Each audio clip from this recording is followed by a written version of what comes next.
Salam dostlar, bu videoda insanlar niyə real estate-ə invest eləyir deyə danışacağıq.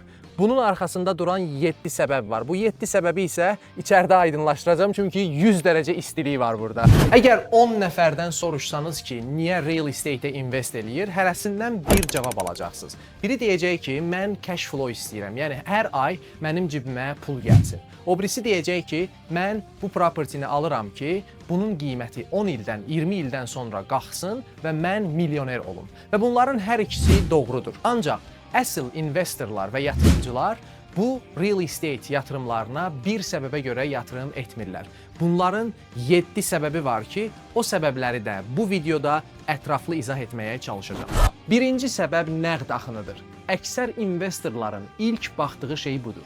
Bu əmlak mənə hər ay pul qazandıracaqmı? Yəni, kirayə gəliri gəlir, sonra ipoteka ödənilir, vergi, sığorta, təmir, idarə etmə xərcləri. Bunların hamısı ödəndikdən sonra sizin cibinizə qalan pula cash flow deyilir.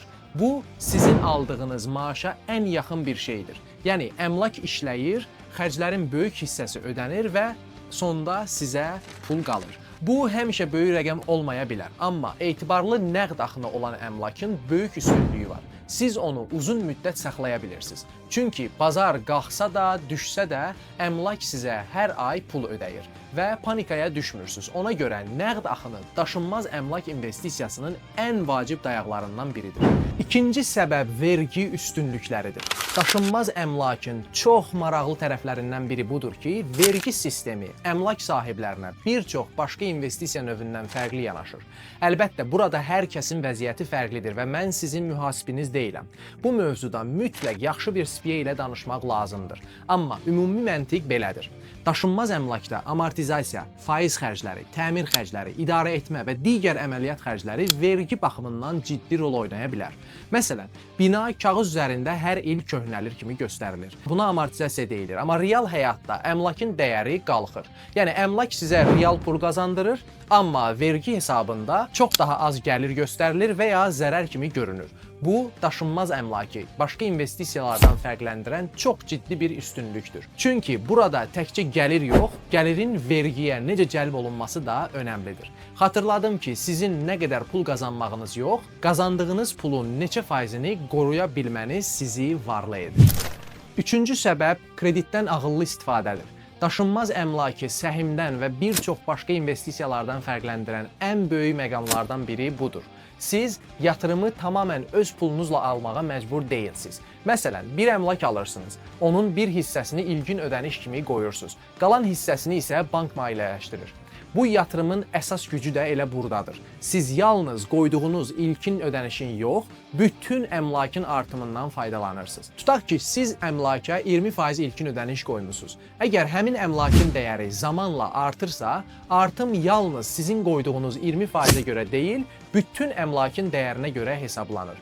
Üstəlik, kirayəçilər sizin pulunuzu hər ay ödəyirlər. Yəni, zaman keçdikcə əmlakda sizin payınız böyüyür. Bu proses səssiz gedir. Hər ay biraz daha çox kapital sizin olur. Əlbəttə, kredit diqqətlə istifadə olunmalıdır. Çünki kreditin qazancı artıra bildiyi kimi azalda da bilər.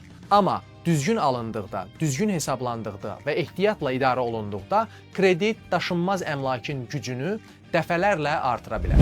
Dördüncü səbəb inflyasiyadır. İnflyasiya nədir?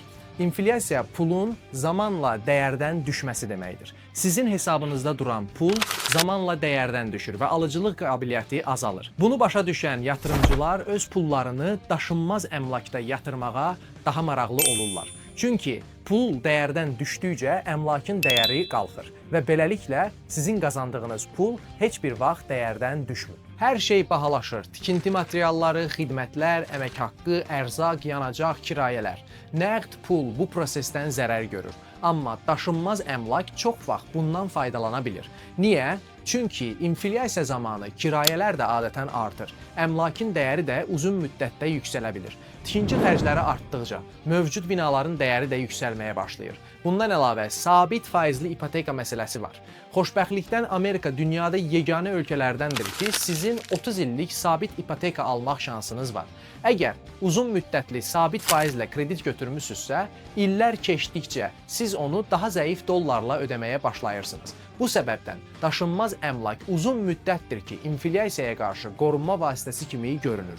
Pulun dəyəri azala bilər, amma yaxşı yerdə olan əmlak öz gücünü daha da yaxşı qoruya bilər. 5-ci səbəb dəyər artımıdır. Bu, hamının ən çox eşitdiyi hissədir. Filankəs bu evi 10 il əvvəl aldı və indi 2 qat qiymətinə satır. Bəli, bu realdır, amma dəyər artımını düzgün başa düşmək lazımdır. Daşınmaz əmlak lotereya deyil. Əmlakın dəyərinin artması üçün düzgün əmlak, düzgün ərazi və kifayət qədər uzun zaman lazımdır. Çünki əhalinin sayı artır, torpaq məhdudlaşır, tikinti xərcləri yüksəlir. Yaxşı ərazilərə tələbat da artır. Məktəb, nəqliyyat, iş imkanları, şəhər inkişafı, bunların hamısı illərlə əmlakın dəyərinə təsir edir. Amma burada böyük bir səhv var. Bəzi investorlar yalnız əmlak dəyərinin artmasına güvənirlər. Bu isə böyük bir səhvdir. Bu investisiya deyil, daha çox ümiddir. Daha sağlam yanaşma isə əmlakın bugünkü rəqəmlərlə də məntiqli olmasıdır. İlk öncə nəqd axını, borc strukturu, xərclər və risklər hamısı hesablanmalıdır. Dəyər artımı isə bunun üzərinə əlavə qazanc kimi gəlməlidir. Yəni, yaxşı investor dəyər artımını sevir, amma bütün strategiyasını yalnız bunun üzərində qurmur. 6-cı səbəb kapitalın qorunmasıdır. Hər investor sürətlə varlanmaq istəmir. Hər insanın bu həyatda öz rolu, tutduğu mövqeyi və arzusu və istəyi var. Bəziləri bir gecədə varlanmaq istədikləri kimi, bir çoxu artıq qazandığı pulu qorumaq istəyir. Və daşınmaz əmlak bunun üçün çox güclü vasitə ola bilər. Çünki bu real bir aktivdir. Üzərində dayana bildiyiniz, toxuna bildiyiniz, görə bildiyiniz bir şeydir. Səhmlər bir gündə ciddi düşə bilər. Kripto bazarı bir gecədə dəyişə bilər, amma yaxşı lokasiyada olan daşınmaz əmlak adətən bu qədər kəskin hərəkət etmir. Bəli, bazar dəyişir, qiymətlər qalxıb düşür, amma daşınmaz əmlak çox vaxt daha stabil aktiv kimi qəbul olunur. Xüsusilə uzun illər işləyib sərvət toplamış insanlar üçün bu sabitlik çox önəmlidir.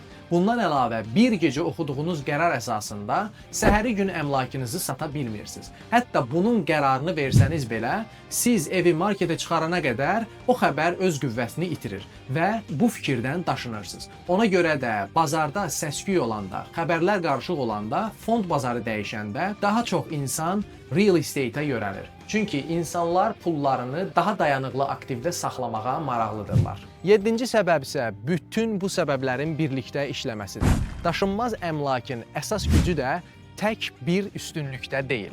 Təkcə kirayə gəliri deyil, təkcə vergi üstünlüyü deyil, təkcə gəlir artımı deyil, təkcə inflyasiyadan qorunmaq deyil. Əsas güc bunların hamısının birlikdə işləməsidir. Bir əmlak sizə hər ay nəqd axını verə bilər. Eyni zamanda kirayəçi sizin borcunuzu azalda bilər. Əmlakın dəyəri zamanla arta bilər. Vergi üstünlüklərindən yararlana bilərsiniz. Bunların ayrı-ayrılıqda yox, birlikdə düşünəndə daşınmaz əmlakın niyə bu qədər güclü investisiya olduğunu bir daha görəcəksiniz. Təcrübəli investorların gördüyü, amma yeni başlayanların çox vaxt qaçırdığı ən əsas məqam da budur. Yaxşı əmlak bir səbəbə görə alınmır. Yaxşı əmlak bir neçə səbəb eyni anda işlədiyi üçün alınır. Beləliklə, növbəti dəfə əmlaka baxanda özünüzə yalnız bir sual verməyin. Əgər konkret bir əmlaka baxırsınızsa, bu rəqəmlərin həqiqətən işləyib işləmədiyini bilmək istəyirsinizsə, mənə bu mövzudan müraciət edə bilərsiniz. Əgər videonu bəyəndinizsə, kanala abunə olmağı və videonu bəyənməyi unutmayın. Növbəti videolarda görüşmək ümidi ilə çalışın, salamat qalın.